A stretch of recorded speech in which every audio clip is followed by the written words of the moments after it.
all call it now, having meetings and everything virtually. So basically, internet has become our best friend now. And so this afternoon, we just want to discuss a little issue because 2020 is a year that Ghana is going for election, December 7th to be precise. And we know that the usual things that we do in every election year, things have changed. Our new normal is going to give us a new direction as to what we need to do and how we need to do things.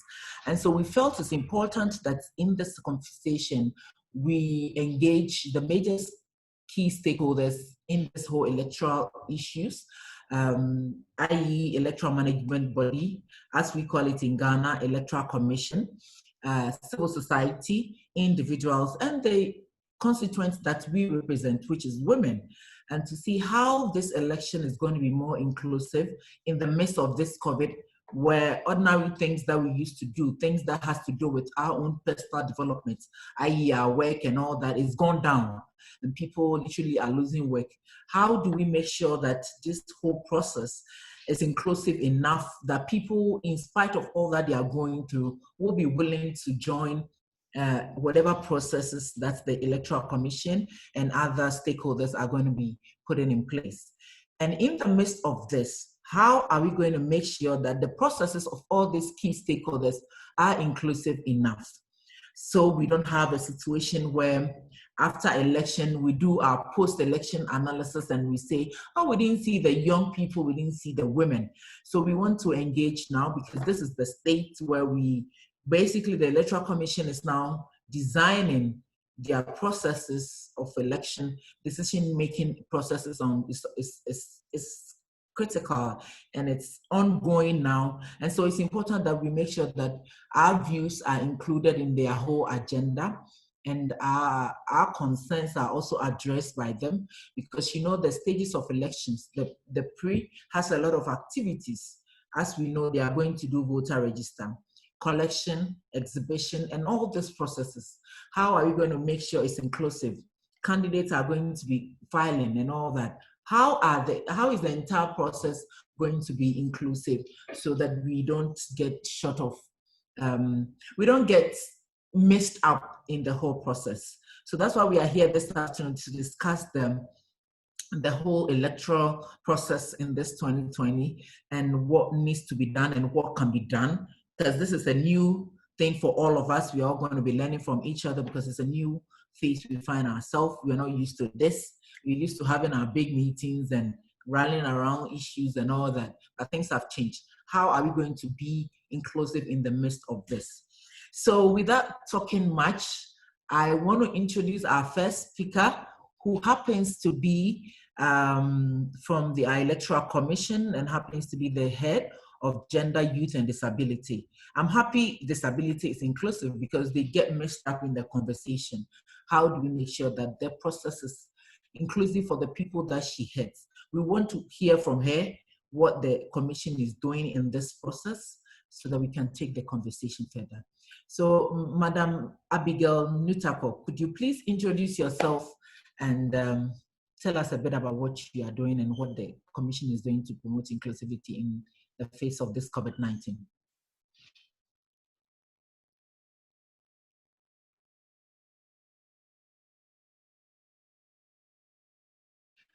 Could you please unmute yourself? Thank you. Am I okay? Yes, thank you very much once again, and good afternoon to everyone. I'm glad that we are actually discussing this issue because we all know that the COVID has effects on both men and women. However, the impact on women is far greater than what men are experiencing at the moment. Generally, you will notice that women have a lot at their hands this time as we experience in the coronavirus. Children are at home, schools are closed, economic activities are not so lucrative, and therefore women, most of them have to stay at home, take care of the children, look at what is happening to their education and all that. Amidst all these problems, Ghana is also preparing to get to the 2024. As you said, we have to make sure that the inclusive participation of all is factored into the planning and implementation of the electoral process. And we all know that when it comes to the Electoral Commission of Ghana, inclusivity is one of the pillars. First of all, we have to know that even as we talk about women's participation and how inclusive it is going to be, most of the time people think of women's participation as only participating as candidates. But in the electoral process, women participate at various levels. They participate as candidates, as voters, as election officials, as candidate agents, as observers, and a whole lot. And therefore, these categories of participation have different impacts and different effects. First of all, when we consider women as voters, in the midst of the COVID-19, we are going to register in Ghana. Very soon, we are going to register voters. And many people are afraid of contracting the disease. So the Commission has put measures in place to ensure that both applicants and the staff, election officials, are safe. We are going to ensure that we follow all the laid down protocols, especially what the President has said. There would be Veronica buckets for us to wash our hands. As soon as we get the Veronica bucket with water, soap, and then we wash our hands. Every surface we touch, there are alcohol-based wipes to clean them. And then we have sanitizers to sanitize our hands and the surfaces. We have the PPEs for our staff to ensure that they also get protected from the virus. When we get to women as candidates, you know that Electoral Commission has been engaging with people, with women, anytime they file their nominations, in order to give them the necessary support they need and the equipment to enable them to participate effectively as candidates. And we usually gather them as candidates or their representatives, and we educate them, we actually sensitize them. Per the President's directive, in the case of where we're going to have any such engagement, we're going to ensure that we do not have more than 25 in a class, whereby we are going to ensure that we obey their social distancing protocol so that women candidates do not contract any disease. We have issues about voter education, for instance, where we also go and meet candidates, we meet voters, and a whole lot. But the plan of the Electoral Commission is such that everybody is going to be included. Women are less literate, and therefore we're going to factor in our usual local languages where our adverts are translated into local languages and disseminated on various platforms. With this, we don't need any human contact. And we only have to make sure that we do effective voter education at this level. And then our usual flyers that we're going to share. We have educational posters that is going to target women only to encourage them to take part in the electoral process at whichever stage, whether registration, exhibition, or at the election. I believe as we go on, a lot of things will begin to unfold. So let me rest here for you to come in. Yes, thank you. I wanted to find out something from you. You said something earlier that because of this pandemic, there's a lot of issue that's affecting women. Women are caregivers, so a lot of them are home taking care of their families and all that. And as you know, schools are not reopened. And from what you're saying, the register might happen in June, which is just next month. How are we going to get more women to come out in the face of this, where they are the caregivers? And the Electoral Commission's timetable, I don't know, are you going to change your time or increase? Because you mentioned earlier on during the year that you want to reduce the hours that you vote and everything. But in this situation, how are you going to do it when women are the caregivers? And per your own conversation, what you just said, there's going to be distancing and the processes, which is also going to take a lot of time. How are you going to get all these things done And also in the issue of the disabled, how are they going to fare in this whole process? Because I didn't hear anything much about them. Thank you very much, Esther. Let me start from the persons with disabilities. What we do for them is that they are also targeted as part of our key stakeholders. And so we sensitize them as well during our voter education program. And so if we are going to sensitize them, we are going to also stand by all those stated safety and health protocols as well. And they have posters that target them, they have access to information and all. But what one key thing we do for them is that we give them the preferential treatment. When they get to our centers, it is stated, and it is something that we have educated our officials on, that all persons with disability, all forms of disability, do not join any long queues at the centers. And this is a practice that we've done long ago. When you talk about the registration, you know what our law is. You know, in the first place, the law requires that as an applicant, you need to present yourself to the polling station or to the registration center. The commission will make all the necessary safety arrangements so that even as you are a woman or you are a man, you are disabled, you are sick, you are aged, even as you come there, you will be safe. But the bottom line about the registration and women being caregivers is that the commission has a responsibility to bring to the registration center the materials that we require to register people. However, per our law, it is the duty of the applicant to present himself or herself to the registration center. So we would encourage them. And you talk about the time. We have a lot of time for the registration. We have about 41 days for the registration, and it is going to be done in the cluster system, where 5 polling stations will form a cluster. And each polling station would have 8 good days to register. So I am pretty sure that if you are able to present yourself at the registration center as the law requires, you would definitely have the opportunity to register.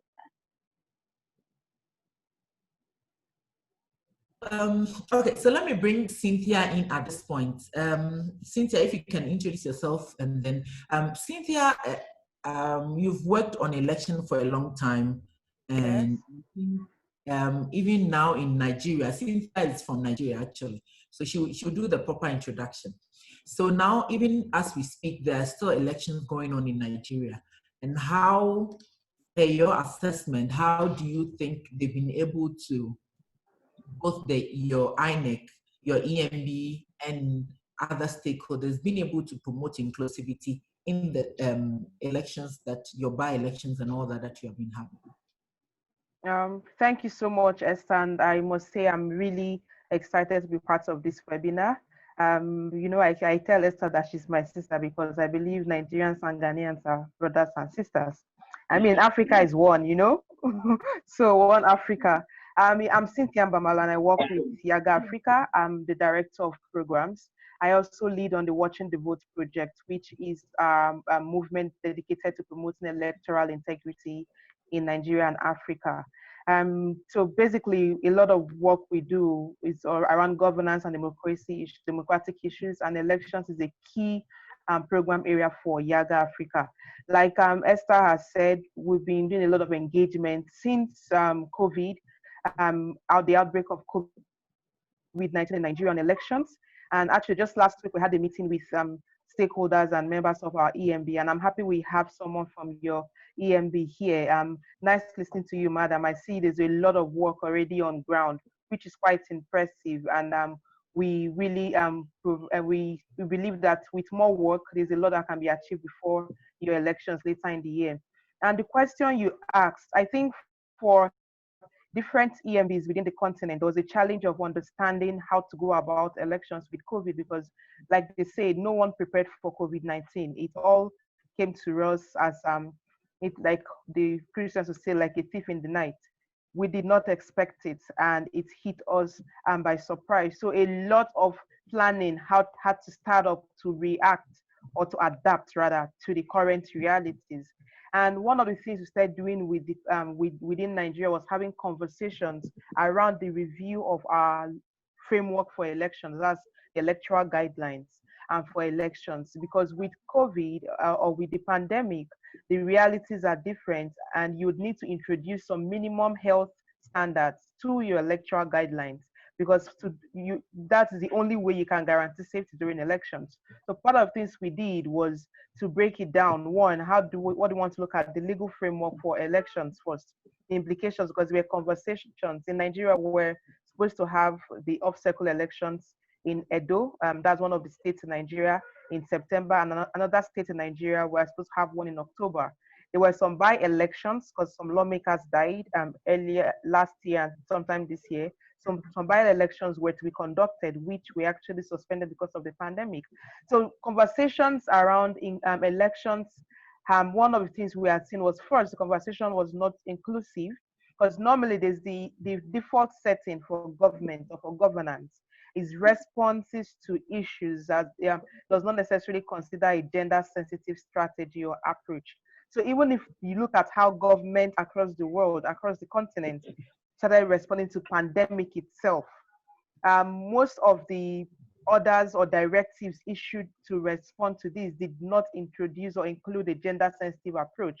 So what happened was a lot of groups started, after government started working, started engaging government on gender issues. Like, hey, women are impacted differently from men with COVID-19.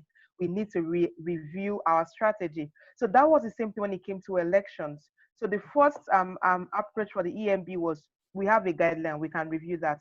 First was the conversation, do we postpone? Can we have elections in the pandemic? That was the first conversation. Some countries postponed, some had to hold elections.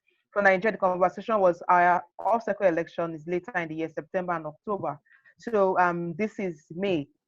It's time to review the guidelines. So in conversations around guidelines, I'm glad your the rep from your EMB, as she was speaking, I was listening to what she was saying, the review for the framework itself. So conversations around, one, campaigns. How will campaigns be held to ensure that citizens are protected and people are not put at risk? How do you ensure that the registration process does not impact on one group differently than it impacts on the other? And then the whole concept about a gender-sensitive strategy, which for me is key. You already mentioned healthcare. We have lots of women that are caregivers. We have more women that, because of the pandemic, their economic, the opportunities to economic empowerment has been impacted more, because most governments introduced economic stimulus packages to support the formal sector, or less was done to support the informal sector. And we know we have more women, and we have larger population in the informal sector, even more women who work within that informal sector. Think of the several businesses that operate there, the domestic workers. Think of all the young entrepreneurs that work within that business. So for those in the formal sector, they still had guarantee of monthly salaries, and most of the government packages was going to secure jobs within that sector. So if you want to also look at how COVID has impacted on women economic empowerment, it's grave. And that, because of that, it also would impact on participation in the elections. Like, we know elections in Africa are expensive. I don't know, you have to let me talk of, in Nigeria, for instance, elections are very expensive, and lots of monies are spent when it comes to elections. Already for the off-cycle elections, the parties are already bringing a nomination, and it's already hitting millions of naira for nomination. And I thought the COVID would make them reduce nominations, but apparently they are not thinking of COVID-19, meaning there will be fewer women who would have access to that. So how do you introduce gender in elections planning? Now, I believe one of the roles the Electoral Commission has to play is by taking into consideration specific measures that would encourage more women to come out. Now, research shows that more women are more conscious of health or personal hygiene, meaning that more women will say, because I'm not sure of my safety, I wouldn't come out. So if the commission does not guarantee that for every procedure, there are specific health measures in place that would build confidence or instill confidence in citizens, which includes women, to come out, what you will see is you will have lesser women who would come out, because as mothers, more women are mothers. I'm not saying all women are mothers, but women, we have that maternal instinct to first think of, how do I protect myself to ensure I don't infect my family? So we need to also think about that. And that includes providing specific provisions. Nothing stops commissions when it comes to the water, the washing, for washing, provisions to wash the hands or hand sanitizers and what have you, and then providing more materials for you. So for instance, you shouldn't have people repeating the use of pens or indelible ink, you know, all those things that includes personal contact. Those are very important. So it means that to ensure there is better provisions for women, there's going to be a lot of budgetary implication on the commission. So the review of guidelines must go in line with review of budgets for elections. Now the projection is elections may cost more. Sorry, that elections implementation or election administration will cost more, because this time around, before you never had to provide sanitizers or provide multiple election materials to reduce the use of personal contacts on one material. But now you're going to do that. So a review of the guidelines must go hand in hand with review of the budget to ensure that in every allocation, you're considering how do we ensure this is sufficient to inspire confidence in citizens and in women especially to come out. Now, the second conversation that was raised, because I'll just pick up from the point raised from our panelists from the Electoral Commission, was the conversation on how do we ensure that we have sufficient time provided for different activities for elections. So for instance, if registration used to happen for a period of 6-7 hours per day, for COVID reason, voting or registration rather, and then voting when it comes to elections, the guidelines should introduce an extension of time and provide for safety, physical distancing within the centers where this is happening. Now, these are some of the reviews we started doing in Nigeria also, because one of the things Yaga is doing, we took the timetable for election for each activity, where we provided specific recommendations, and it's a policy brief that we're engaging the Electoral Commission on to ensure that it promotes inclusivity. Now, when I'm talking inclusivity, I'm not just talking about gender this time around, because we're also talking about persons living with disability. Now, for the angle of persons living with disability, most of them would need a caregiver or an assistant that would come with them to voting stations or registration centers. Now, provisions that will be made would also need to cater for that. That is one of the things that inspired the justification for an extension of time for every activity that you have per day, and then also imposition of physical distancing and provision of preventive materials like the sanitizers or hand washing facilities and what have you. The other conversation for me is on voter education, because one of the things that we've seen within at least what we've done in West Africa region is most times the information that goes out to voters, there are more EMBs who are trying to incorporate targeted voter education. But for COVID-19 now, it's beyond just come out to vote or come out to participate. It's now about it's about building confidence so that people would feel safe enough to come out. Now, for some countries that held elections within this period, turnout was abysmally low. For different countries within the globally that had elections, we see the reports. It said the main hit is on turnout, meaning we within West Africa, be it the off-cycle elections in Nigeria or the Ghana general elections, there's possibility that with the fear of COVID, there may be voter turnout. So this time around, the responsibility for voter education is even larger, or the response for the EMB is even larger, and it needs to be broken into pieces. It's as simple as for families, if for instance, if we still have quarantine measures in different regions, some people are relaxing their lockdown. In Nigeria has been relaxed a bit. I know Ghana also. Towards the end of the year, we may have lockdown measures probably out of and not in order anymore, but it depends. We don't know what the future holds. So this is about projecting into building scenarios, depending on what the scenario is.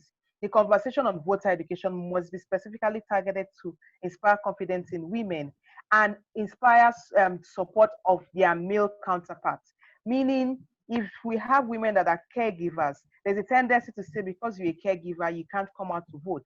But if your voter education is focusing on, we would also provide time for caregivers to vote so that the male counterpart at home will feel confident and would feel the need to support the females, because whether we like it or not, we operate in an African context, and we cannot push for gender inclusion by excluding the men. We need the male support to participate. So as we push for more women, we also need the male support, because at home is a different scenario at home than we have in the public space. So that is the other. So the focus on the voter education this time is beyond come out to vote or register. But the Electoral Commission has made special provisions to safeguard women, for instance, special provisions to safeguard caregivers, and would support more women to come out, and would need their partners to support them to come out. The other conversation is we have more children that are not going to school now, and because of the COVID-19, it's also good to introduce within the guidelines the opportunities for nursing mothers to come with women with young children, that they can also come to the polling unit with their children. Now, what that would mean is still going back to the fact that you would need to extend time for everything and impose physical distancing, because you also don't want, most women are not confident to leave their children. Their children are not in school or are not active. They won't be confident to just leave them at home. They may want to be with them. So they should also be that kind of consideration, so that they would feel the need to participate, because that is the only way to look into that. And the other conversation is on those managing the elections, that you have women balance. Because if you have more women who are administering elections, it also creates that confidence for more women to come out. Yes, I want, that's my... the balance in that sector. But I just want to reiterate something that's international idea put across, which it's kind of surfacing in our conversation. First of all, decision-making process. Who makes the decision? Who does it affect? To whom? Yes. The Electoral Commission said quite a number of things that they are putting in place. How many women are being consulted in the process as the decision-making process is going on? Of course, resources and reforms. Like you said, of course, there are certain reforms and certain strategies that needs to be put in place. And for me, looking at the Electoral Commission's budget and everything, these were things that was not planned for, because nobody thought of this COVID, all right? But as of now, as we speak, if I'm wrong, I might be corrected. I haven't heard the Electoral Commission speak of any sort of reform that specifically addresses concerns of women, or not necessarily women, but the vulnerable, the marginalized, that's the women, youth, and then the disability. And so resourcing of any reform has to be re-looked at by the Electoral Commission, because if you want to have a gender inclusive election this year, that is very key, because you can't do things outside what the law or the guidelines of your operation says. And again, it talks about the quality of service, which are all principles of democratic ideas anyway.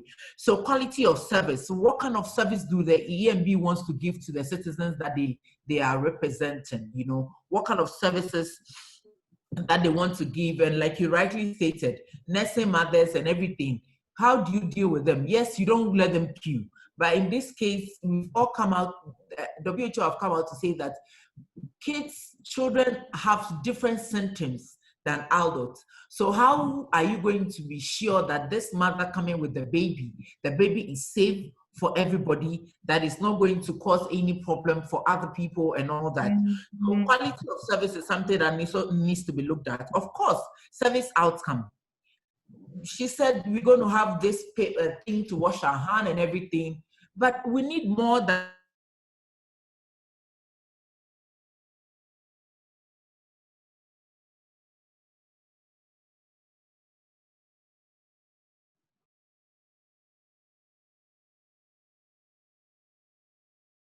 the time. Are we going to value for money? Are we going to say, are we going to make sure that it's inclusive enough that really addresses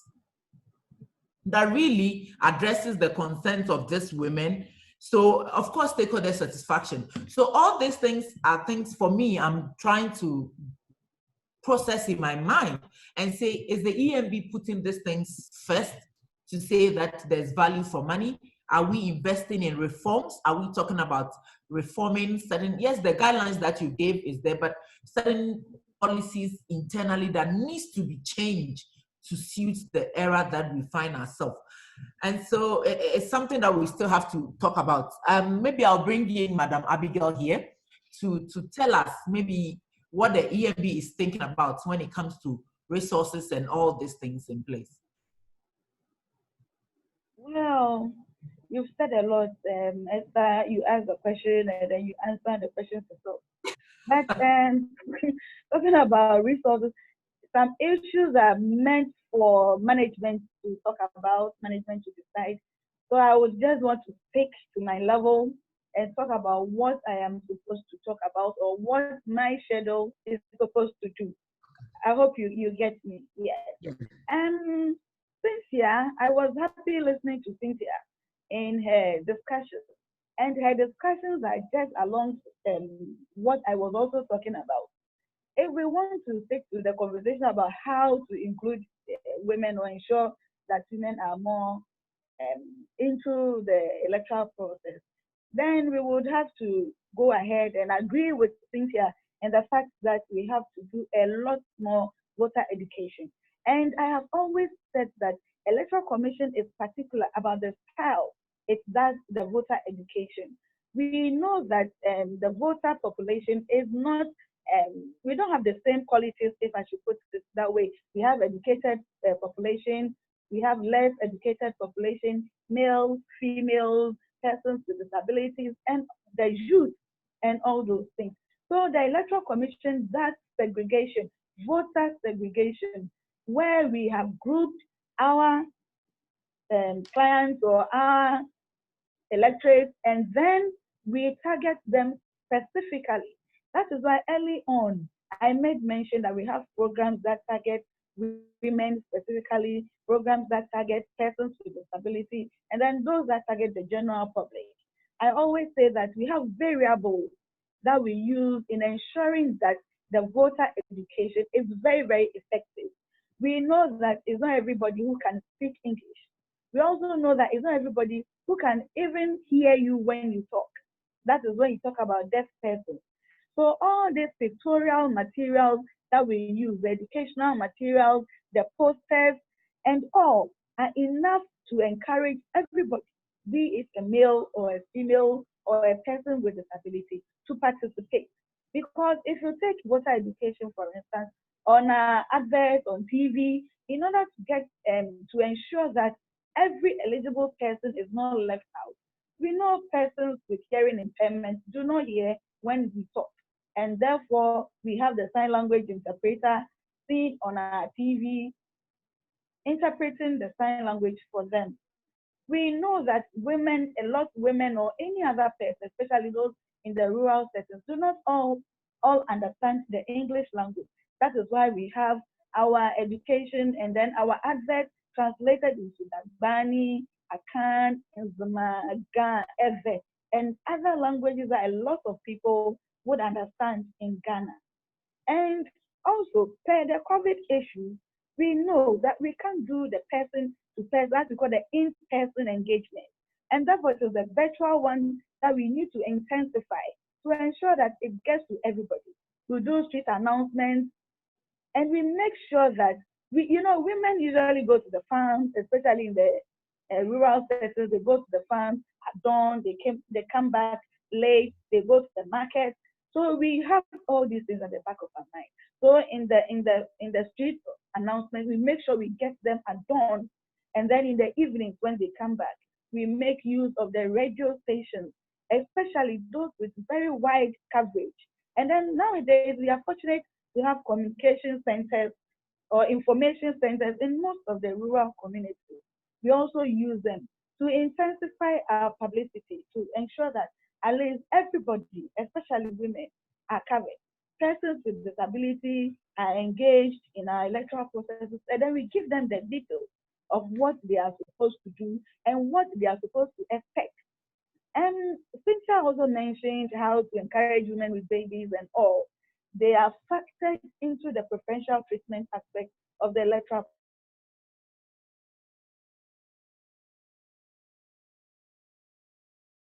on queue, and an encouragement for every woman, even with a baby, to come. When you are in the queue and we know you are heavily pregnant, in fact, the officials themselves will call you to jump the queue, and then you are served and you go.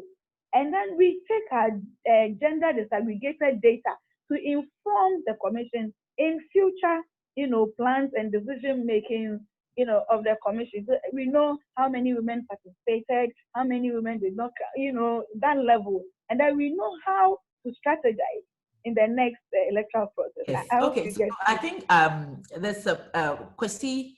I think your question has been answered by Abigail right now. He wanted to find out Yeah, what is thank the God I waiting answered you. time Yeah. for women and persons with disability. So I think pretty much she has answered it. But I think what is coming out clear is that yes, the implementation strategies that you have laid out sounds good. You have put in consideration the health regulations and all that. But maybe what I would want you to touch on in future, I'll go to Abigail and come back to you, Senior Abigail, is I would want to hear about the approach, because you see, Cynthia mentioned something, talked about review of some guidelines, okay, and whether there's the need. Do you think there is the need for a gender sensitive strategy at this critical moment to address some of these lapses that is going to come from COVID? So I'll get in Abigail, and then I'll come back to you to answer that. So you just continue thinking about it. Hi, Abigail. So let me say Adam. So hi, Adam. So Adam, from a communication point, you are a development communication expert, and so from a communication point, vis-a-vis this issue that is happening, how well do you think that the Electoral Commission could do more? And you've listened to Abigail lay down what their strategies are and all that. From a communication development point, what do you think would be some of the additions or some more inclusive way that it could use, not only relying on radio or other alternative ways you can highlight so they know exactly what to do at this critical point? You can introduce yourself and then. Hi, Adam. Did we lose her? Hello, Adam. Hello, Adam. Okay, I think Hello, everyone. Hi. Hi. Yes. I hope you heard me. Yes, I did. So my name again is Abigail Edem Hunu. Sorry, I have to kind of hide my face. I'm not in the best of health. I'm on my sick bed, but I've already committed to this laudable discussion. So I'm here with all of you. To answer your question, it is very imperative to I really understand that the electorates are very diverse. We have women, we have the youth, we have people living with disabilities, we have women, obviously, we have men and all that. So it is very important that the messages that go out there need to take into account the various needs of all these individuals.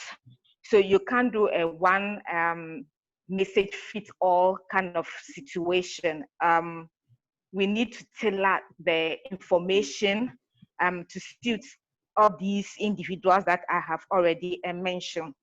Unfortunately, the COVID-19, if it doesn't go away anytime soon, it means that in-person campaign will not work because of the social distancing and all that.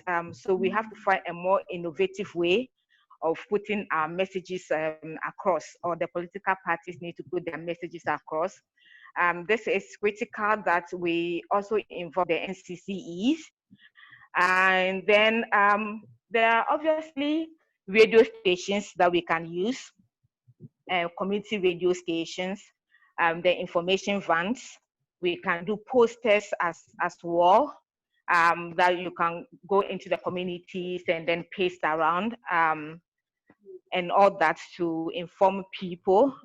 If they can't read, at least they will see the picture.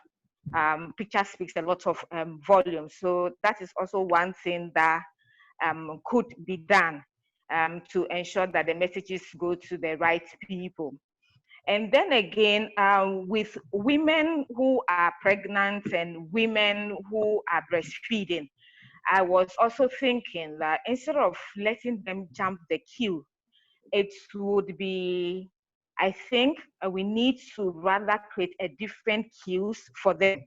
So when you come and you are someone in minority or someone who needs to be given a special attention, like pregnant women, women who are breastfeeding, or women who have like babies, and then people who are disabled, can form one queue, so that they can be attended to, instead of just join the normal queue, so that when you get there and then they realize that you are part of them, the group that needs special attention, then they make you rather jump the queue. So that is it. And then again, I'm also thinking it is very important that we look at the strategies that already exist, the action plans that already exist. Are they gender sensitive? Did they factor into it? Did they actually even consult the CSOs that work around gender, so that they can input, the ideas, they can bring the ideas on board, instead of going through the whole process or starting implementing this policies or strategies or the action plan, and then now realizing that it's not gender sensitive, or realizing that it's not inclusive of all the various groupings that we have. I think this is the time, like Cynthia rightly said, as at the time that they drew the budget, they did not know that COVID-19, nobody envisaged COVID-19. So they didn't even budget for the Veronica packets, the sanitizers, and all the PPEs and all that. So I think they have to go back to the drawing board and ensure that the budget reflects the reality on the ground as it is now. And then also bringing on board the political parties to see how best they can all support in these processes. And again, NCCE, we need to liaise with them and the media houses, to put across gender sensitive awareness programs targeting the voters. So that is it for me for now. Those are my thoughts. Thank you, Abigail. I think this is very important, because you see, this whole issue about the COVID revolves around communication. And how do we do this in a more coordinated way, get the results that we need and all that? I have Omaro, who is also a communication expert, a development communication person. So I would want him to say a word. I want to hear the he side, you'll be hearing the she side. I want to hear the he side. What is your thoughts? You introduce yourself, Omaro. I would like to hear from you. What do you think could be done in terms of communication in this era, where women, young people, and disabled people are going to be benefit from this, and make sure that our election is inclusive? Okay. Thank you very much for the opportunity. I'm called Kwasi Omaro. I'm a development communication student, as Esther said earlier. I'll just add few things. I think they've said it all, and you guys are doing well. So Cynthia said something about voters' education, and where he talks about the target audience, where we have the main focus on women and people with disability. And she also added that we can't go without the men, and it's very necessary. So we need to also educate the men, okay? Because if you talk to the women, the importance of electoral process and other things, and you don't engage the men to give them their support, whatever you're doing will not hold. So I think the message too should gear towards the men, okay, in a way that will convince them why there's the need for them to support their female counterpart. So I think that's where we need to focus more. Thank you. You're doing well. So I think Abigail and Kwesi, maybe you guys is going to help us here. Okay, so how do we, the Electoral Commission, how do we make sure they draft the messaging? Because the messaging and presentation is very crucial at this point. Yes, the target audience you've rightly said, the means you've mentioned. You said radio, television, what else? I haven't heard much about how the posters as well. And then Abigail, hold on a minute. I think there's so much. I think I would have to come in at this time. 1 minute, please. I think there's a lot of emphasis on the traditional media and what we used to do. How do we also get them to begin to use the social media, where we have a lot of young people there to get the message across, so that the young ones who might not see the poster but are on social media are active? How you advise on that angle before she comes in? Okay. You cannot give a half answer over there anyway, Esther. It's also very important that we use the emerging, media to reach out to the electorates as well. So you rightly said Twitter is there, Facebook is there. Most of us are using Zoom and all that. And it is very important as well that they bring on board a development communication specialist, a development communication specialist to help the Electoral Commission, to help the NCCE to draft, a comprehensive communication strategy to be used in this COVID-19 led election processes. Because then again, even without the COVID-19, is a bit difficult getting people to already vote for women, and then vote for people living with disabilities. And then again, like Cynthia said, it will be very difficult because people are scared of their health and all that to even come out to want to cast their votes. So they have to tailor messages, targeting people who might even feel that way, that they are safe, and they are laid down protocols at the centers, election centers, for instance, that would ensure that people don't get infected or don't even come in contact with others, so they don't even risk getting the COVID-19. So to rehash, it is very important that the Electoral Commission liaise with the NCCE and ensure that they bring on board a development communication specialist to help in this process. Okay, thank you very much, Abigail. So, can I add my voice more then? Okay, before this new tapo comes in. Okay, Abigail said it also. We can put the message in infographic form. Okay, because now people like reading message that contain pictures and other things. Okay, with the content of why you must come and vote, as Edema said, the safety or the precautionary measures that they've put in place to assure them that when they come, they are safe. Okay, then they can also do short videos, okay, which we call it edutainment, which is educating the people about why you have to vote, how safe you are. Very short, maybe 5 minutes, and they can broadcast it through the social media, other platforms that they want. Thank you. Okay, so Mrs. Nuta, yes, you can. Yes, I wish I could share my birthday cake with all the speakers, my darling speakers here today, because we are all doing marvelously well. I just want to touch on a few things here.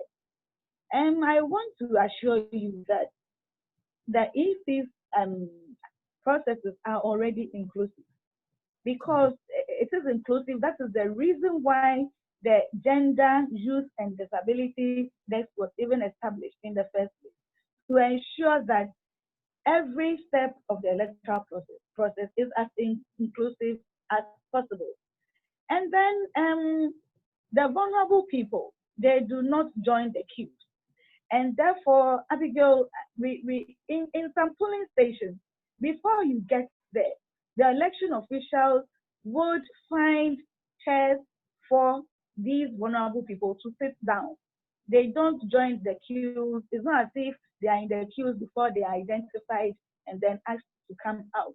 So they do not join the queues at all. And I heard that we should engage political parties, NCC, in this education. I don't think they are the only people to be engaged. In fact, all stakeholders must be on board. And it is a very good thing that Esther is doing this afternoon as a stakeholder in this field. Every stakeholder is supposed to get on board. Every well-meaning Ghanaian is supposed to get on board. Now let's go back to our communication strategy and the draft. We know what we are expecting at every single electoral process. If it is registration, we know what we want. And therefore, there's a general message calling every eligible voter to come and take part in the process. So if we're talking about drafting the message, we need specific information. Yes, that is very, very correct. But the mode of dissemination is what ensures whether it is gender sensitive or not. Because if you're calling a voter or an applicant to come to the registration center, you are calling everybody, be it a male or a female, to come when that person is 18 years and above, when that person has sound mind. You don't specifically say if you are a woman or if you are a man. So the message is there. But then the mode of dissemination is also very key. And then the radio program, very well, we have networks with very, very wide coverage to get every single eligible person. So we use radio stations that have those qualities. We have our TV stations, those, I'm sure we can see this. And fortunately, we are on social media. The points are elaborated on the safety measures are already out there in the social media and it is in the public domain. People are sharing already. I'm sure I would have to share with Esther so that she can share to the rest of us and when we are done. We have the Electoral Commission Facebook wall where we do a lot of things. We have the print media and we advertise there. The posters, my dear Abigail, we have the posters already. And fortunately, that is when we have actually segregated the posters. We have posters for women, we have posters for youth, we have posters for persons with disability, all giving the same information, but in different forms. We have flyers, and at the centers too, we have posters that actually direct people. For instance, if you get to the voting center at the polling station, there's a poster that even talks about how to vote, the voting steps. They are there to direct everybody, make sure that nobody is out of the loop. And then we are also using audio visuals. I'm not a communication student, Kwesi, but our TV advert comes with visuals, am I right? That's audio visual. Yes, we do. Electoral Commission is doing its best. And don't forget that our chairperson is a woman in the first place. She is somebody who is a gender advocate, even before she joined the Electoral Commission. And she is so particular about inclusiveness. And she always makes sure that she is doing things that is inclusive of all. Okay. And she always finds out, that she inputs a lot of things that would make the electoral process very, very inclusive. In fact, she is very passionate about inclusion of all persons.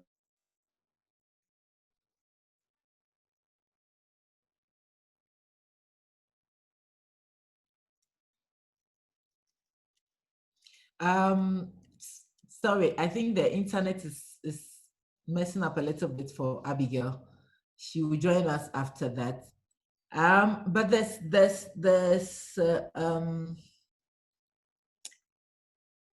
yes, I think we have Jennifer online. Jennifer, good to have you here.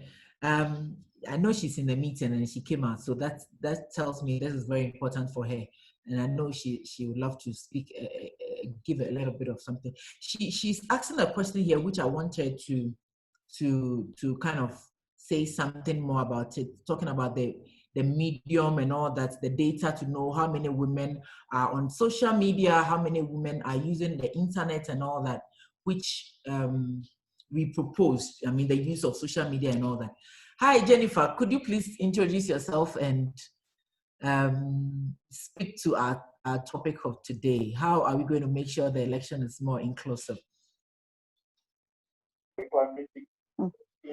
Sorry, I'm Jennifer. I work with UNDP as a gender analyst, and interested also in the issues of elections because I work in the governance unit, and I work very well with Esther and Abigail and all.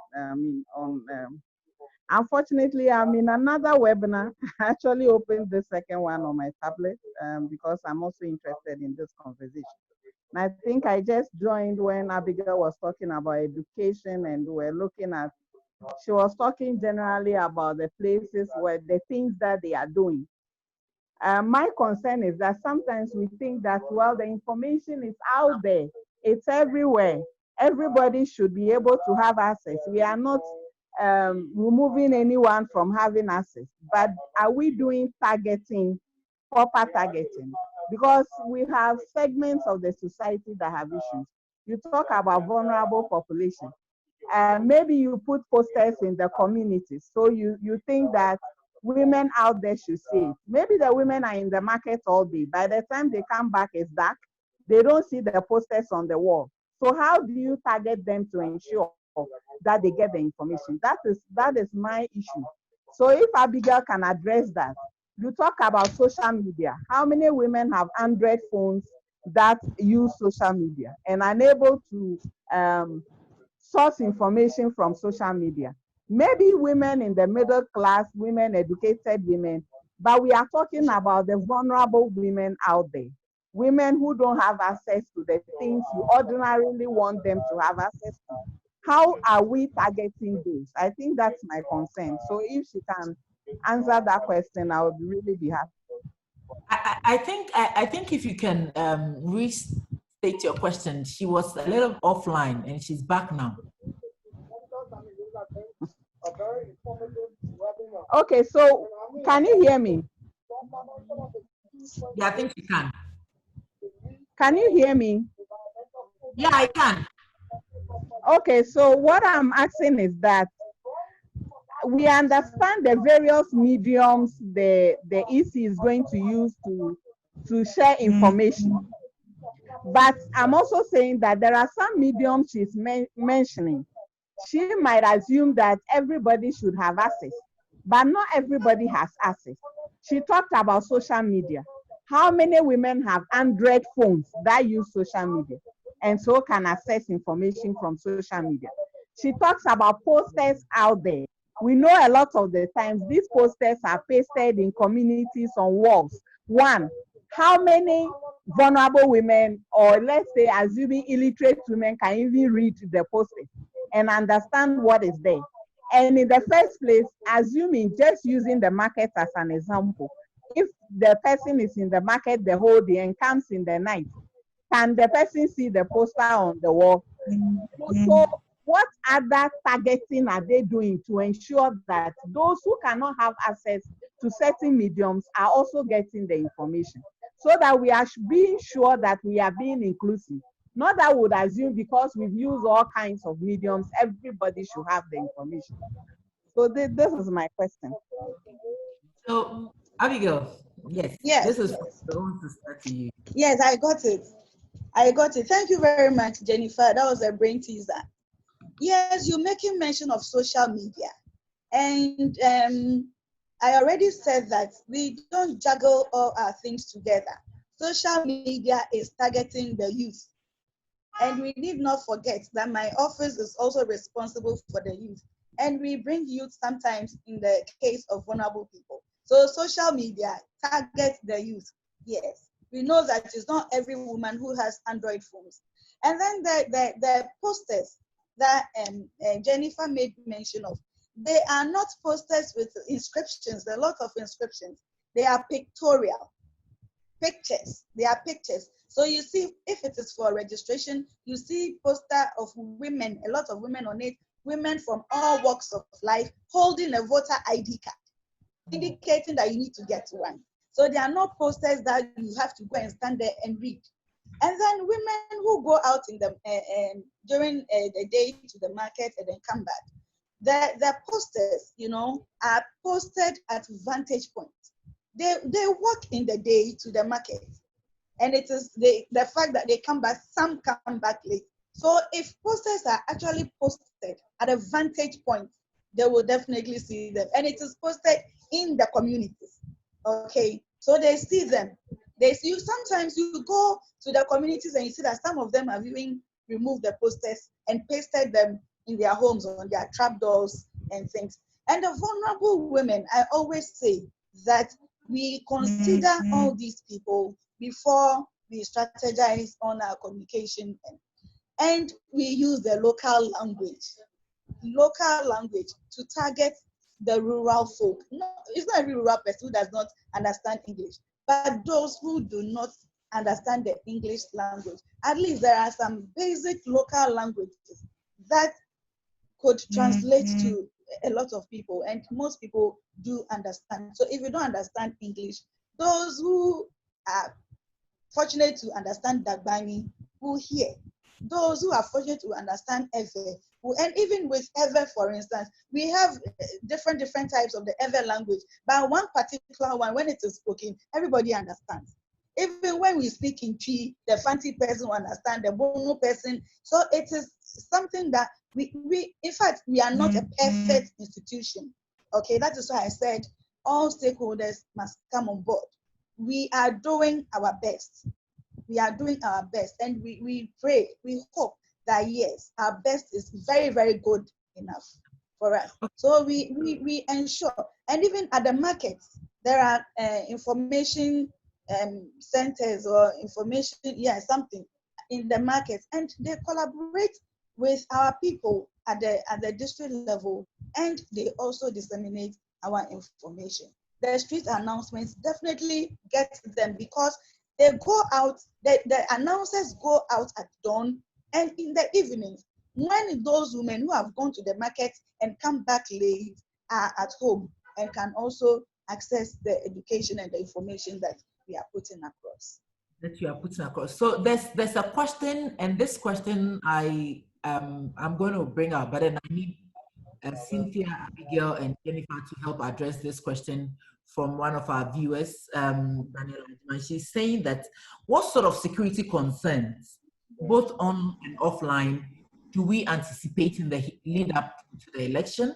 And do we see increase in harassment, fake news, and all that? Where, I think she believes this affects the inclusivity of the election.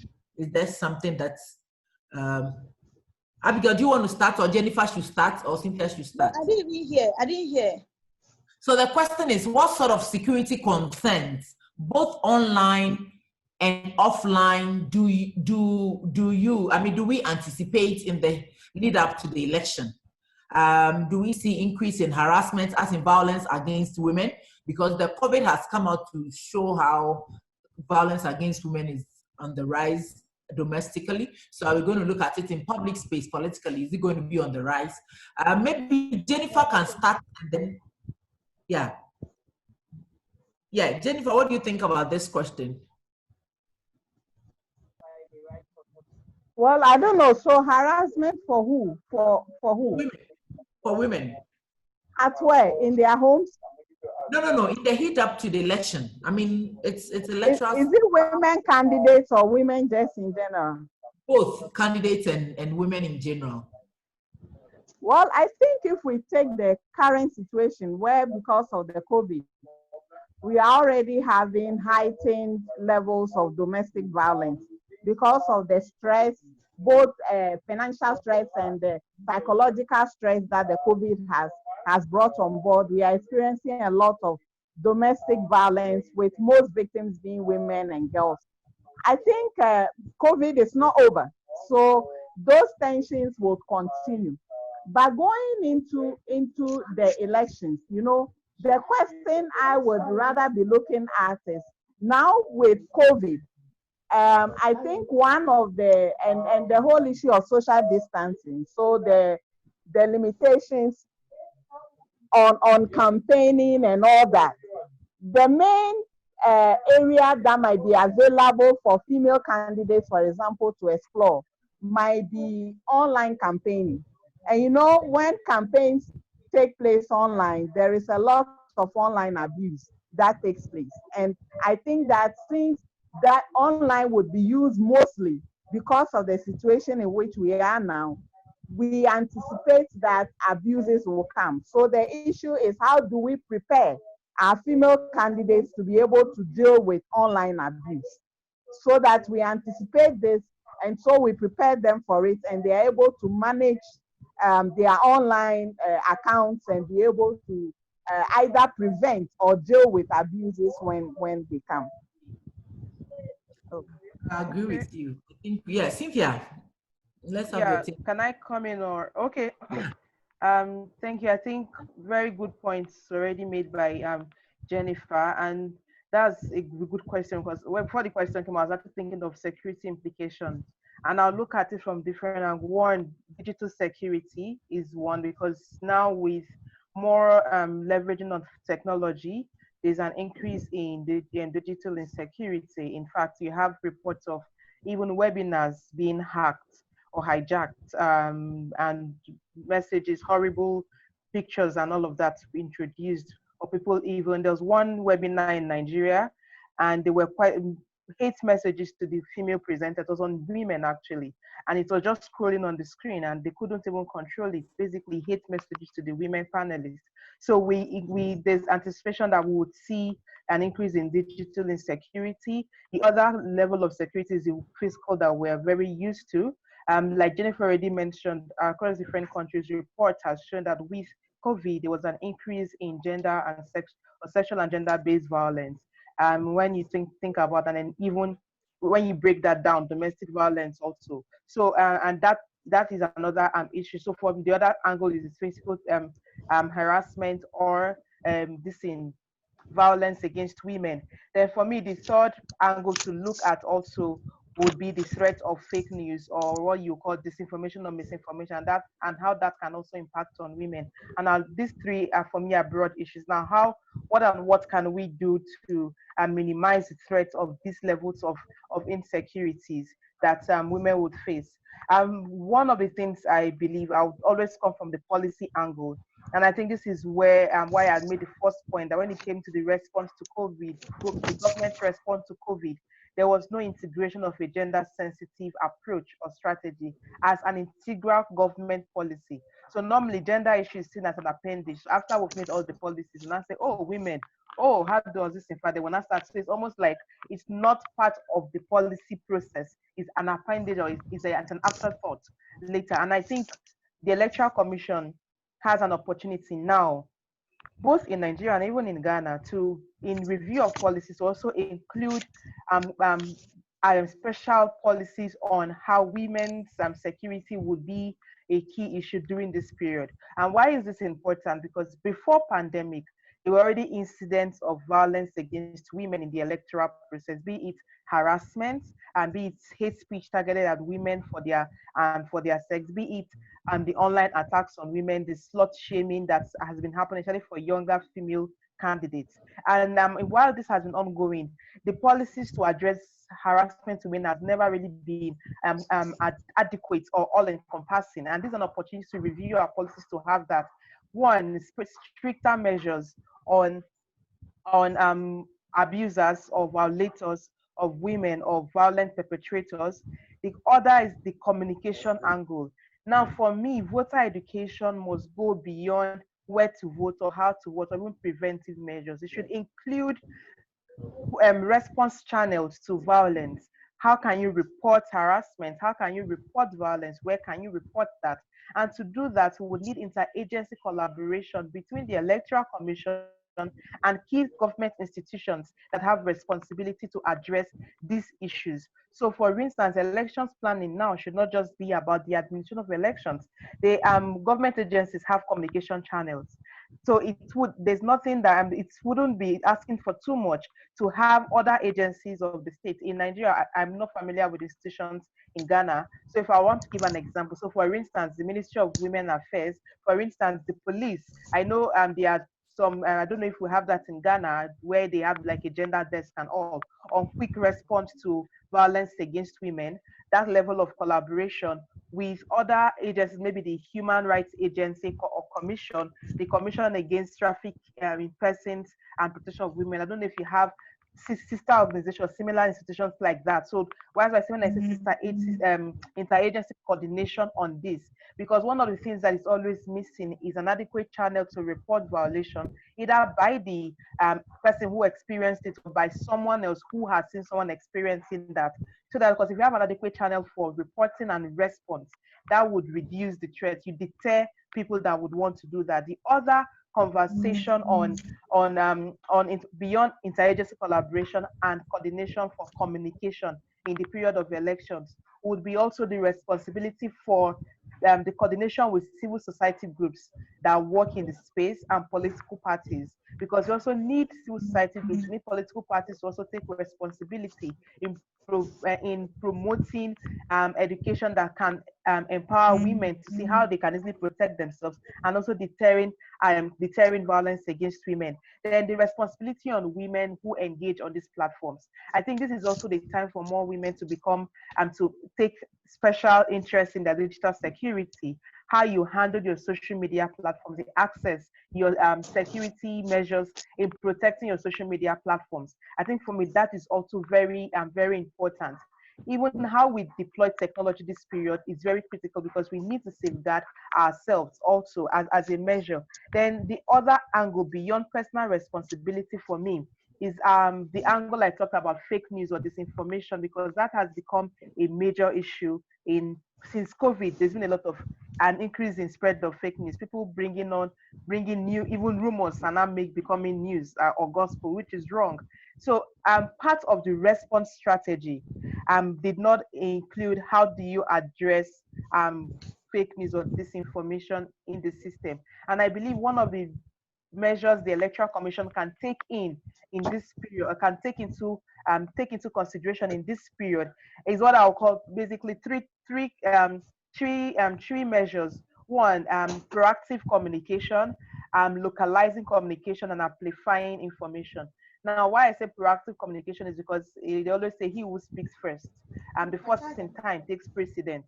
So if we have the Electoral Commission taking charge in pushing information first, that is on the hand for the side of the Electoral Commission.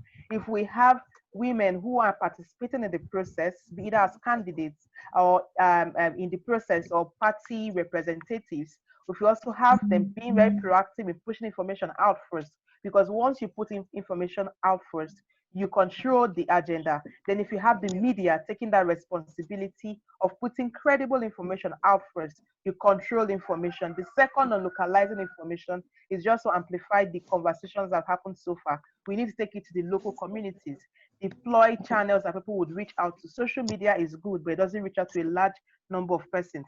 The Global Findex database shows that in sub-Saharan Africa, only about 37% of women have access to mobile technology, so mobile phones and internet. Only about 37% of women. And I mean, Ghana, Nigeria are all part of sub-Saharan Africa. So the percentages may vary, but we still have more women who do not have digital access or access to digital platforms. So we also need to take the conversation must be localized in the way that any leveraging on beyond traditional media of radio and television. We also need to leverage on existing platforms like traditional leaders, community leaders, religious groups, especially because at different levels, there are women groups or women community leaders. All those platforms of communication, channels of communication can also be incorporated, then amplifying the message. This period, we need a lot of stakeholder collaboration, both with civil society, the private sector, the media especially, and then working with government institutions like the Electoral Commission and other sister agencies that may have a role to play in the elections. Because for me, the conversation around countering fake news in the electoral process, especially on how it affects or impacts on women, would need to be proactive first in the communication, to push it out there, to localize our communication and to amplify what we do within the space. So different groups working on gender, we need to push it as people would also know different groups are working on gender and see where there's an issue, how they can respond to that. And that the measures that are in place to restrict the spread of fake news or disinformation is also, they're also taken seriously. Now, for COVID-19, like I said earlier, the conversation on violence against women cannot be the same conversation we had before the pandemic, because this time around, more people are on social media platforms, on the online spaces. So there are going to be more chances to target women who would come in, especially for younger women. We've seen that in previous elections that happened in the continent, just in 2019 and early 2020. We've seen how more women are threats by just participating just on social media platforms. So there's a lot more that can be done to incorporate that. But when it comes to the role of the Electoral Commission, they play a coordinating role, and because they are the election management body. So if the commission at this period can have that review of its policy to incorporate a gender-sensitive approach to address the needs of women within this pandemic, it would also go a long way, because that can be a guiding framework to engage other agencies. And that can also be a guiding framework that can be improved upon, because you also need to plan for the future. Post-COVID-19, our realities will not be the same. So we need a system that is sustainable beyond the pandemic. And in all, communication is key, interagency collaboration, and localizing our conversation to reach out to the diverse community that we have within our reach. Thank you. Yes, but I mean, Cynthia, when you were speaking, something just occurred to me of maybe something we have not been taking particular attention to. I think when we talk about violence against women, yes, we target traditional people, but the focus where we bring them in is talking about the FGM, early marriage, and all that, where this we see as things that they have much control over. But I feel we need to engage them further, even within the public space. Because some of these people offline who attack these women verbally and all that, assault them, even to the extent of bringing out their posters and everything, they live in the communities. And so I believe that to move the conversation further and to make it more safer for women in the, I think it's time we bring the traditional people in the public space for them to see that, yes, violence against women in the political system is not something that is good, and we need their voices in that space too, as much as they've helped in reducing early marriage and other violence against women, which they feel is their domain where they have control over. I think they have control over the people in their community, and if they also come together and put measures in place, or sort of caution, punishment, or whatever they deem fit in place to address some of these things, we'll get more women in the communities even coming out to even go to register and get their voters card, to even go and vote and all that. Because, we have some communities that even discriminate against certain kind of people, and we need the chiefs to also begin to understand that, yes, traditionally you might think this, but they have the democratic right to exercise, to participate in such exercise and all that, and their security have to be your concern because they are part of your people and all that. So I think it's somewhere we have to also begin to look at. But Abigail, I want you to really stress on the fake news, because they've touched a lot on the violence against women. This is an era where we're going to get a lot of fake news coming out. People, the EC might put out things in place, and a lot of people are going to bring a lot of fake news to counteract the good thing that you're doing? How do you intend to address this? Because the women and the young ones are we are the majority in the population, right? And we can easily get the fake news effects than any other segment. So it's important that you address that one for us. All right. So if I understand, I'm sure we are still talking about the security issues. Yes. Yes. One thing that keeps crossing my mind is the fact that the campaign, women would have it very difficult in campaigning, in the sense that the in-person and the house-to-house campaigns would not be proper or would not be the best thing to do if the COVID still stays with us during the time of campaign. And therefore, they will resort to the online campaigning. That is where a lot of hate speeches is going to come from. And I think it is our duty, in fact, everybody's duty, to ensure, educate the public that there's no need for such hate speeches. Unfortunately, some issues or some laws for general elections are not like that of the district level election.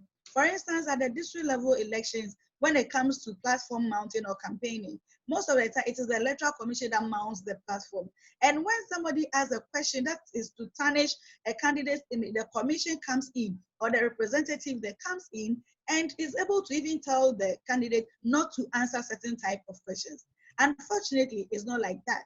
And most women are going to resort to online campaigns. And we all have to come in and educate the general public that there's no need for hate speech.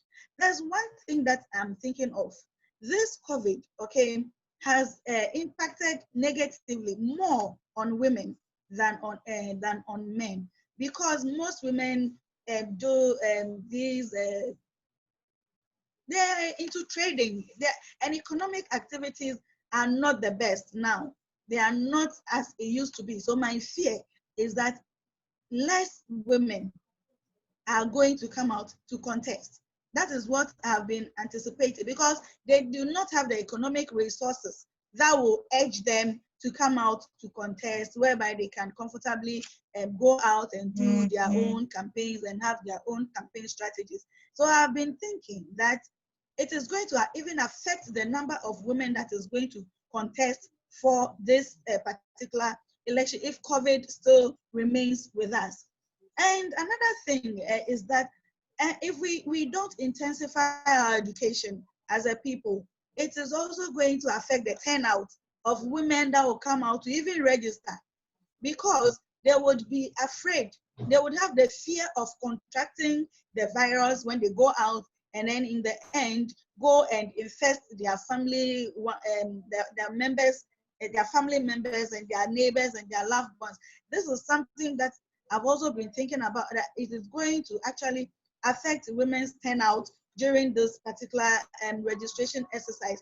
And therefore, we need to intensify our educational programs and reiterate the fact that the Electoral Commission has put across all the necessary safety and health measures that is going to ensure that nobody leaves any registration center infected with the COVID-19. And also, women will think of, going to find something lucrative to do to get money than to go and join the queue to actually go and register or something. And therefore, it is our responsibility that we have to intensify our education and encourage women to come out, encourage them. For the Electoral Commission, on our part, I would always say that we have put out the necessary health and safety precautionary measures.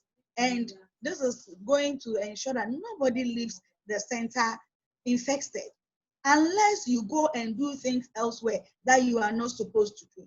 If you don't have anything to do, stay at home, as we always say.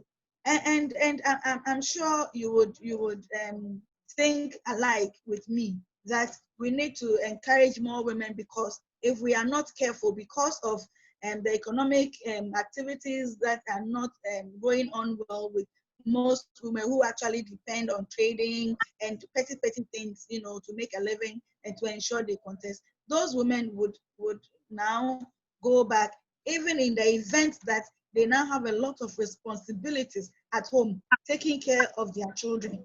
And then, a lot of financial issues are not the best these days. And we know women don't control a lot of economic resources. And this actually affected our finances negatively. So my fear is that the number of women that even contest, if we don't take care, it is going to reduce this time around. Yeah, thank you. Yeah, but this Mauli Dake, has brought in a very a question that okay, because what he's trying to ask us when we talk about inclusivity, we only look at the marginalized, the women, persons with disability, less visible, and all that. But he's trying to ask us that in the conversation of inclusion, there are some people who are excluded, but we do not really talk about them. And I mean, he's trying to ask us to help identify those people and count them in the election and democratic process. So on top of my head, I'm just thinking, is he asking a question about the LGBTQ community in Ghana? Or exactly? Mauli, if you could come back with a follow-up question. But on top of my head, I'm just thinking about such minority groups that we hardly talk about them or we hardly hear of them. Maybe, do we think there's a threat or it's something? Is it a threat? I don't know how to put the question, but I'm just thinking that I don't feel there's a threat on their vulnerability or anything for them not to exercise their democratic rights. I am not sure about that. I think it's inclusive enough. Maybe Abigail, Cynthia, you could add your voice to it. Yeah, if I can come in at this point, Esther. I am I'm also thinking differently, that maybe Mawuli is concerned about people with people that actually cannot come out. Okay. People that have spinal issues. I don't know how to put neuro problems. I am thinking maybe that's what Mawuli is talking about. You have a point there. Yeah, in this case, during voting, the law states that if you cannot come out to vote, you need to find a proxy to vote on your behalf. You only have to make sure that the person thinks alike with you, and it is someone who votes at the same polling station like you. So you know that, yeah, I'm in party A, I want to vote for this candidate, and this person is going to vote for that particular candidate. It should be a registered voter anyway. But when it comes to registration, the law says that applicants should present themselves to the registration center. Unfortunately, in the system, in Ghana's system, we don't go to people's houses to register them. We've gone past that stage. It was initially that people were going from house to house to register people. We've gone past that stage. Unfortunately, those with neuro problems would have to come themselves to the center to register. That is where the preferential treatment aspect comes in. As soon as you come, you are given the necessary assistance at the registration center. You register and you go. When it comes to voting, you only have to look for a proxy to vote for you, as the law states. And I think they are also counted, they are factored in when you consider proxy voting. Yeah. If that is what Mauli is thinking. Then Mauli, please. So you should know that proxy voting is there. And again, I think I would want to say this, Abigail, in there's a communique that came up. We had a tweet chat with Infreke, who works with the AU, and early warning analyst at the AU, and he made mention about the EC putting in place early voting for including like special voting, like we do in Ghana, which include healthcare workers. the frontliners. And we know that women are in the majority. And so is there a possibility, or is there a way that the EC is thinking about to review? Like, so it goes back to reviewing of policies and guidelines. Is there a way that the EC is going to review to include these people so that they don't get disenfranchised? Yeah, you are right. This is a policy issue. Actually, this is a policy issue, and the response will not come from me. Definitely, the response will come from the from the commission. So, and we would only have to put it across, maybe draw the chairperson's attention. For you know, she already has a policy coming out. But you know what our law says? The early voting is for election officials, or it's for people who would take part in the elections, and for that matter, would not be able to be at their polling stations on election day. So me, Abigail, being an election official, would have to vote early so that I can also go about my election day duty. Abigail, basically what we are trying to put across is that we need you to get the Electoral Commission. Maybe you can come back to us on that to let us know if there is a process of reviewing going on. Because like we are in uncertainty time, and nobody anticipated that we're going to have this COVID. And so health workers cannot abandon their post, especially those in the isolation centers and all that. How do they even live there? And again, the next question will be, what is the EC's approach to those who are going to be in the isolation centers? Because the registration period will happen whilst they are in the isolation centers. And how is the EC going to make sure that we get all these people registered, we get all this so that nobody is exempted? So these are two things that maybe you might want to discuss with the commission further.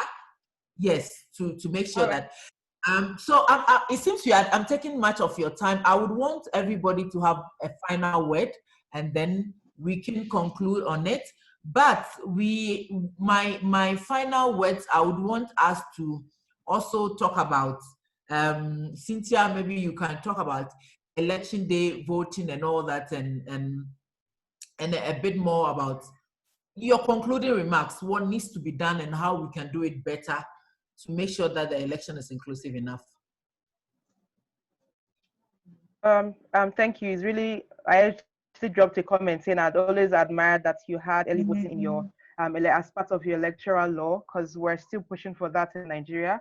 But I do believe that with the pandemic, we need to be more creative, and there's an opportunity for the Electoral Commission to also push for an expansion of the current electoral voting, early voting provisions to cater for healthcare workers of health, the frontline responders, because like you said, we do have a large percentage of women within that category of persons. So to make it inclusive, we need to open it up more, since you already have a framework for that.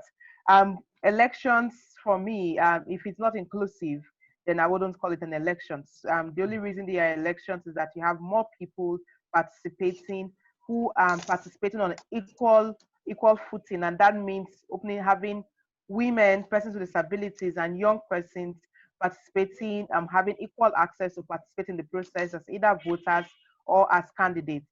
This is a time for electoral commissions to become more creative, to review their guidelines to ensure that when it comes to elections, there is more intentionality in providing an open space for participation, especially for women and persons with disabilities, and even for young people.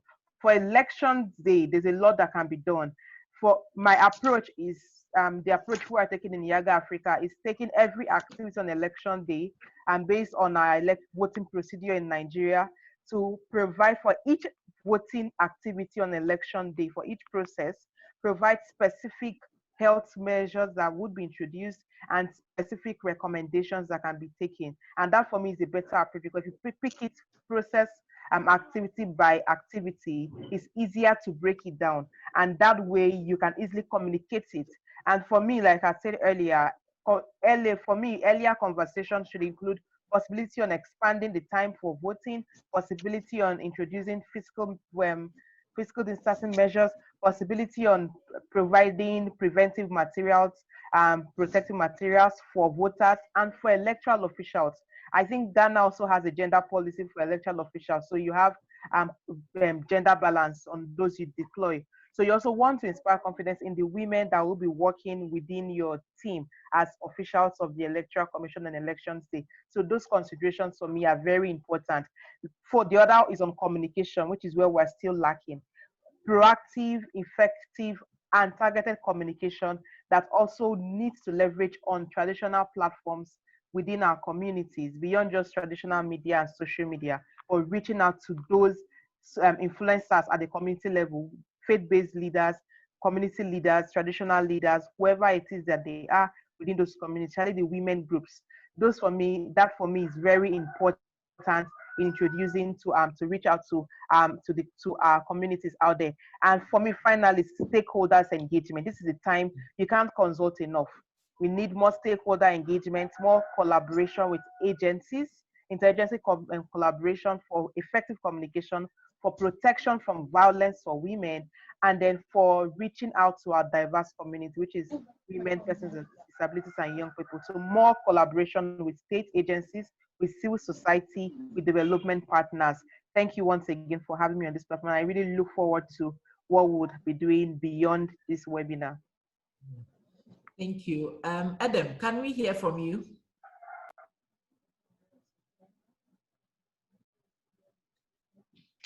Hello. My take home is we should ensure that the SDG go 5 and then go 7 is fully implemented to ensure that we promote a very responsive, inclusivity, and a decision making to ensure transparent, and also that we focus on building the capacity of again to ensure that those who are at risk of being left behind truly enroll.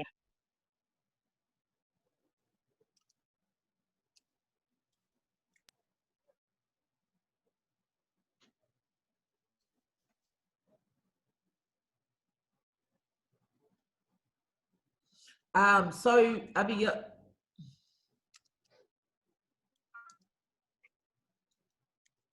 Sorry, we losing Abigail, the internet. Hello? Yeah. We can hear you now. Esther, can you hear me?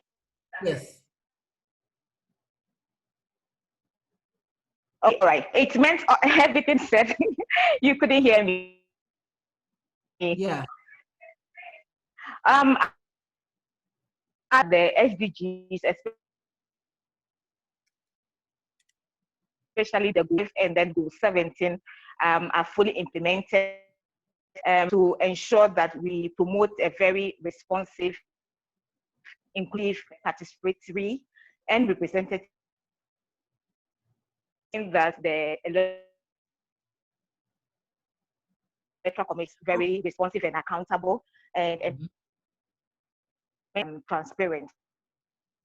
Okay, thank you. So we and want also to making sure that we build the capacity or support the capacity building. Okay.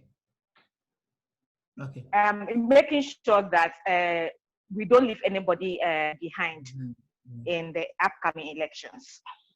Thank you. So we hear from our EMB. Yes, Esther, my final word is that all of us, in fact, all of us have a responsibility to ensure that we educate the public on the electoral process. You and I have a lot of work to do to ensure that the message gets to the least person, the least eligible person in the country. And we have to also bear in mind that the Electoral Commission is poised to delivering a credible election come 2020. And it is going to make sure that every eligible person is inclusive in all the activities. And therefore, we should be assured that women, persons with disability, youth, the vulnerable, the aged, the sick are all part of the Commission's thinking line. And therefore, the Commission will ensure that they are all counted into the electoral process with the decision and the implementation processes. And therefore, I encourage everybody, women and men alike, to come out, to come and register to get their cards and be eligible to vote on election day. Thank you very much. Thank you very much. So my take home is that we would want to follow up with the Electoral Commission to see how they plan on reviewing some of the electoral guidelines, because clearly there's the need for us to review so that people like the frontliners could be included in the special voting, and also even people in the isolation centers could also have a special way of voting and all that, and what kind of health and procedures that are they going to put in place to make sure that those we are sure that they have the COVID are also their democratic rights are not taken away from them. I think the Electoral Commission has a policy on gender, but then again, it's internal policy that looks at their the managerial level, their staffing and all that. But I think it's time that the EC goes further to develop an actual gender-sensitive policy, which addresses not only gender, but other minority, like the youth, the units that you had, the youth and the disabled, which are going to address issues like what we are seeing now, the unforeseen COVID and all that. I think also it's important that the Electoral Commission also bears in mind the democratic principle at all time and make sure that the decision-making process is inclusive enough for who is involved and who are they making the decision for, and would it really be beneficial to them? So I would also call on the EC, the gender organizations we could have a virtual meeting like we are doing to discuss further how we can all work together to coordinate this effort in a more coordinated manner, and make sure that we don't duplicate ourselves, and our strength would reach as wide as we can. Of course, fake news is something that all of us have to help the Electoral Commission to fight. And so those of us, it's important that the Electoral Commission also liaise a lot of information with civil society so that we can also counteract some of the information out there, which will then help to promote inclusivity, so nobody gets to say, I heard this and I heard that, and get the actual information. I think for me, it's very important also that the takeoff from this conversation, look at gender-based violence within the electoral process and also within the political parties. I'm sure we would have to discuss that one further in another webinar, but it's important that the EMB also try to expand their conversation with other stakeholders, the Peace Council, traditional authorities, and other stakeholders in addressing gender-based violence in this electoral process. Not only registration, but the whole electoral process. So on that note, I say a very big thank you to my great esteemed experts who helped the conversation this afternoon, and our viewers on Facebook and all that. We are not ending the conversation here. Keep bringing your questions, and I believe your questions would help us to know what next we need to do to address some of the challenges that the COVID has brought upon all of us collectively. Thank you very much, and we're grateful for your time once again this afternoon. Thank you, my sisters. Thank you for having me. Thank you, everyone. Okay. All right. Bye.